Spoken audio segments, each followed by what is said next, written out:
मनुष्य हो गया, लेकिन न धर्म करता है, न धर्म करने देता है, न अच्छे काम करता है, न करने देता, उसका नाम बिजू का।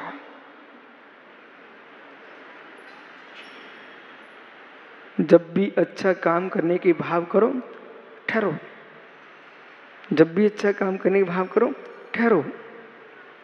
हे मित्र, ये बिजूका की दशा तुम्हारी कब तक रहेगी? अब तो घर में बोल सकते आप, भो ज्ञानी, क्यों तू बिजिका के स्वरूप में जी रहा है? मैं दीक्षा लेना चाहता हूं, तो मना कर रहा है, तो तू ही ले ले। बोले मुझे लेना नहीं है और तुमको लेने देना नहीं है, बिजू का।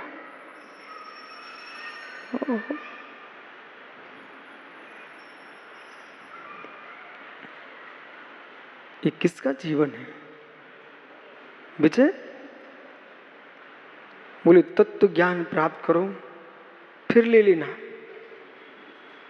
तो उसको तत्व ज्ञान प्राप्त कराना है, वो आप तत्व ज्ञान प्राप्त कर चुके हो, उसको ले नहीं रहे हो, उसको मना कर रहे हो। हे मित्र, आप कह रहे मेरी दशा बदल गई है, तुम्हारी दशा बदल गई है, उसकी दिशा बदलवा रहे हो, बिजू का। ओहो, विषय पकड़ना, कहां से, कौन से ग्रंथ से बोल रहे हैं आप, ऐसा प्रश्न करो ना। किस ग्रंथ से बोल रहे हैं आप, ऐसा प्रश्न करो। हे मित्र, गोमट सार जीव कांड ग्रंथ से बोल रहा हूं, पंचसंग्रह ग्रंथ से बोल रहा हूं। पुरगुड़ भोगे सोदे लोयम्मी करे दी पुरगुड़ कम्मम। जो उत्कृष्ट कर्म करता है, उत्कृष्ट भोग क्या है? पांच इंद्रिय के विषयों का भोग, ये उत्कृष्ट भोग नहीं है, ये तो पशु वृत्ति है।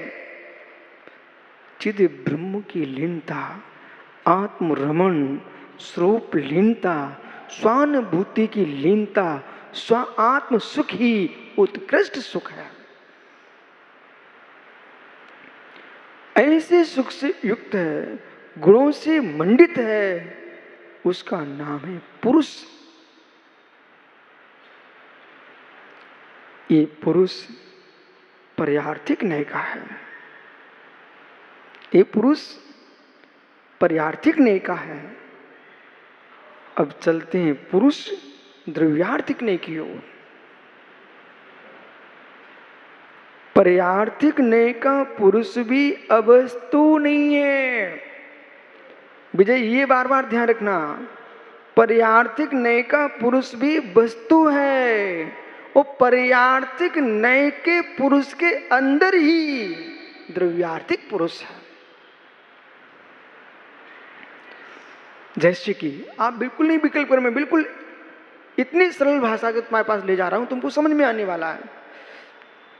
हे जीव, हे जीव, आप मनुष्य हो कि नहीं? वर्तमान में हमारा शरीर क्या है? मनुष्य आकार है, ठीक? तो वर्तमान में हम मनुष्य हैं।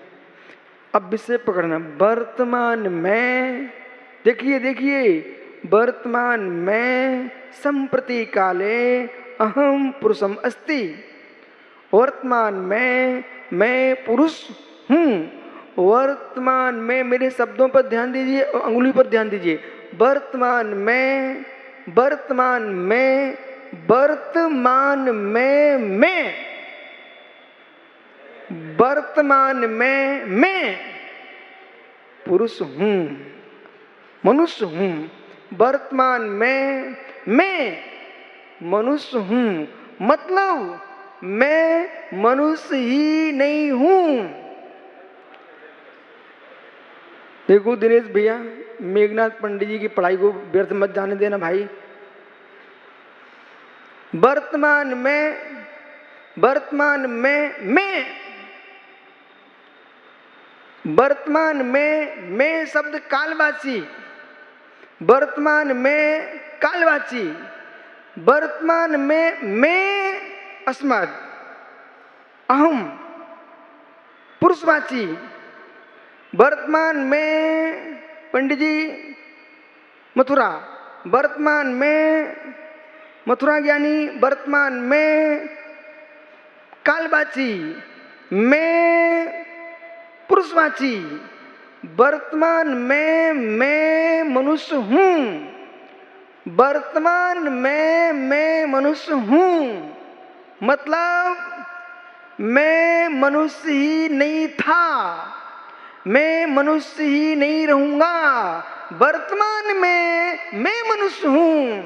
जैसे कि कल्लू सरपंच वर्तमान में अभी जी बोल रहा है, सुब्रत सागर, सबके दिन एक से नहीं होते। फिर दो भाई बैठे, एक सरपंच बन गया, एक व्यापारी बना बैठा है, ये दोनों मेरे साथ पड़े हुए हैं। वर्तमान में कल्लू भाई खड़े तो जरा, वर्तमान में मैं सरपंच हूं, मतलब जब जन्मा था तब सरपंच नहीं था, जब सरपंची एक समय के लिए आई है, जब हम शरीर छोड़ेंगे तो सरपंच नहीं रहूंगा, वर्तमान में मैं सरपंच हूं, इसका मतलब सरपंच में त्रिकालिक नहीं हूं। बैठो ज्ञानी, अब समझिए, वर्तमान में मैं मनुष्य हूं, मतलब मैं भूत में ही मनुष्य था ऐसा नहीं है, मैं भविष्य में भी मनुष्य रहूंगा ऐसा नहीं है, मैं वर्तमान में मैं मनुष्य हूं। इसका मतलब हे जीव, वर्तमान के मनुष्यपने को देख करके अहंकार में मत डूब जाना, ये छूट जाता है, ये छूट जाता है। ये पर्याय का मनुष्य है, ये पर्याय का पुरुष है, पर है, स्वीकार करो, है भाव, भाव होगा, अभाव था, अभाव पुनः होगा, अभाव फिर भी नहीं है, मेरा अभाव। क्या हुआ राकेश भाई? फिर भी नहीं है मेरा अभाव।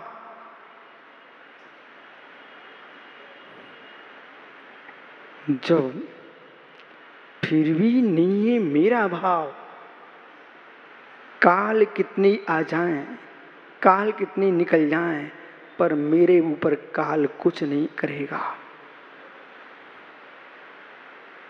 काल कितनी आ जाएं, काल कितनी निकल जाएं, कल्प काल व्यतीत हो जाएं, त्रेता निकल गया, द्वापर निकल गया, यानी सतयुग निकल गया, कलयुग आ गया, कितनी काल आ जाएं, काल आएंगे आयु के ऊपर, काल आएंगे कर्म के ऊपर, पर काल नहीं आएगा मेरी आत्मा के ऊपर।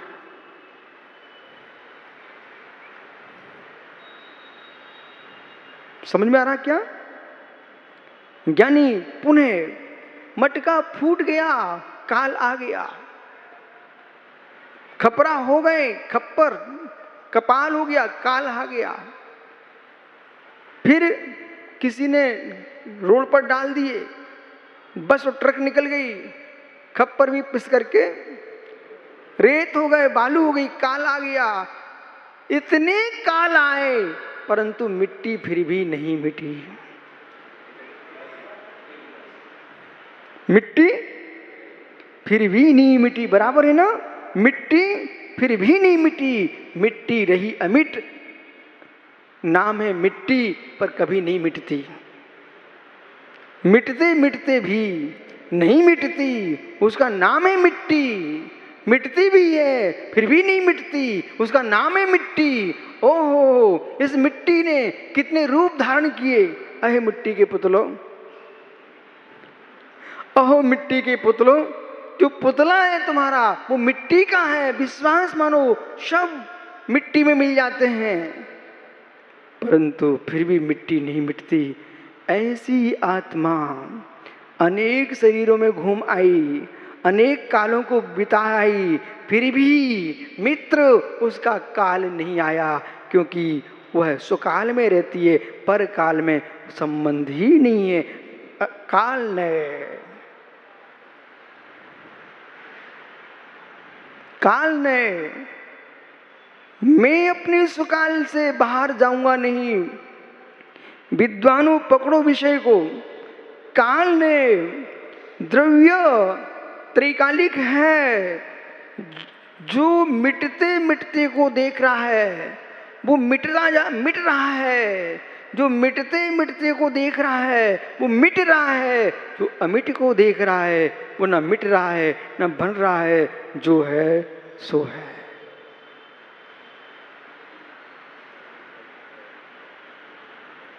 कौन मिटा? कौन मिटा?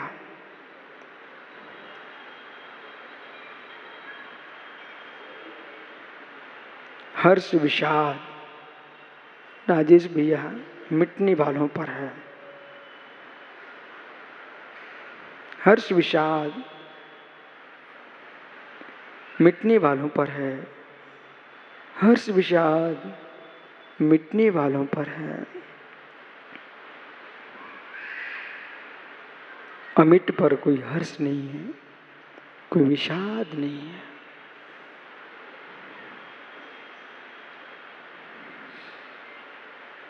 अमिट को ही देखो ना, मिटने वाले को क्यों देख रहे हो?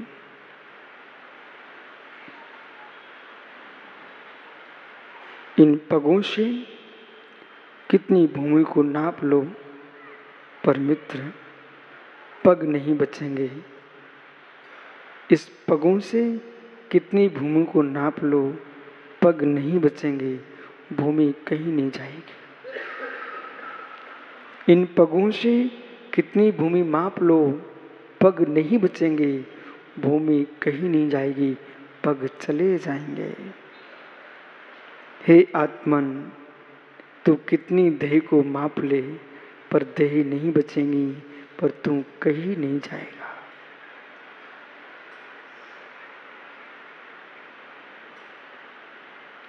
आनंद पूर्ण ज्ञान घन चिद पिंड चैतन्य भगवान आत्मा को जो समझ रहा है, उसके नेत्र में कभी विषाद के आंसू नहीं होंगे और हर्ष के आंसू नहीं होंगे। वो तटस्थ रहेगा। क्यों? क्यों? उसे भूत भी पता है, उसे भविष्य भी पता है, वर्तमान भी पता है। अब क्यों हंसूं, क्यों रोऊं? जो है सो है।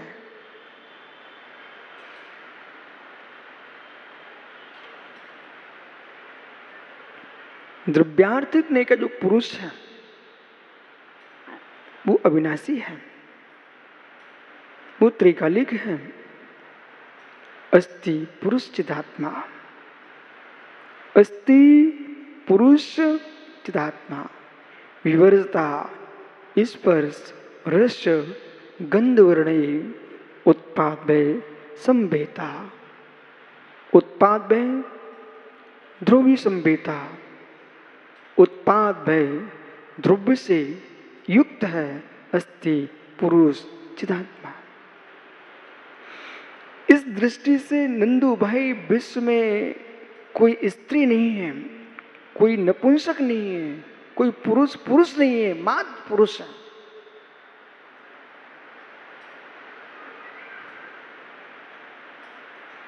नहीं चढ़ा दिमाग में? अस्ति पुरुष चिदात्मा। इस दृष्टि से ब्रह्मांड में कोई स्त्री नहीं है, कोई पुरुष नहीं है, कोई पुरुष वेद का पुरुष नहीं है, मात्र पुरुष है। हे जीव, स्त्री बदल करके पुरुष हो सकती है, पुरुष से स्त्री आदमी हो सकता है, स्त्री पुरुष से आदमी नपुंसक हो सकता है। ये बदलने वाली अवस्थाएं हैं। मित्र इधर आइए मेरी तरफ।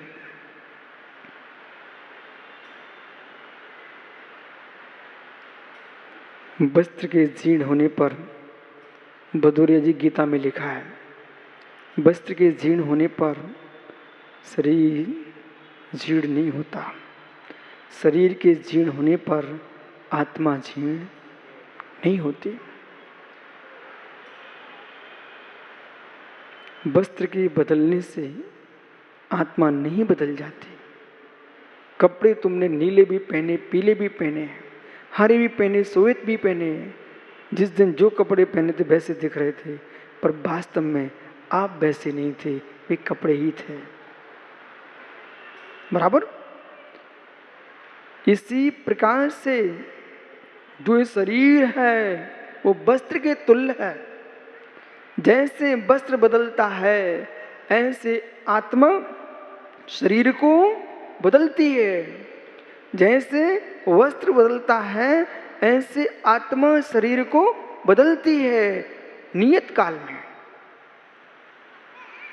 इसी प्रकार से जो स्त्री वेद है वो वस्त्र का आकार है, पुरुष वेद है वो वस्त्र का आकार है, नपुंसक वेद है वो वस्त्र का आकार है, वस्त्र बाहर नहीं है।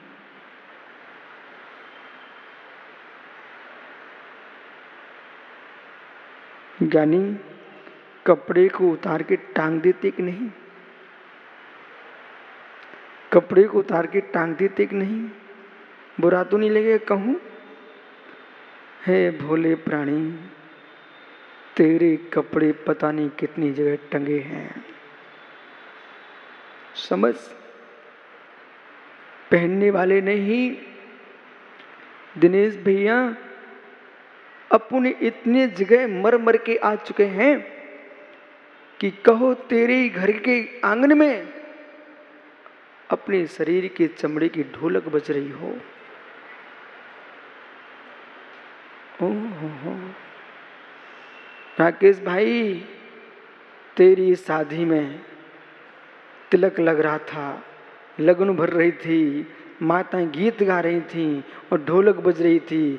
बेटा तुम फूल रहे थे, किसी ज्ञानी योगी से पूछ लेते क्यों फूल रहे हो? जो ढोलक बज रही है वो पूर्व में तुम बकरा था, तेरी चमड़े की ढोलक बज रही है। धन्य योगियों को जो भविष्य को ही नहीं भूत को ही बता देते हैं, भूत को नहीं भविष्य को बता देते हैं, वर्तमान को बता देते हैं। आपने पद्म पुराण का अध्ययन किया होगा,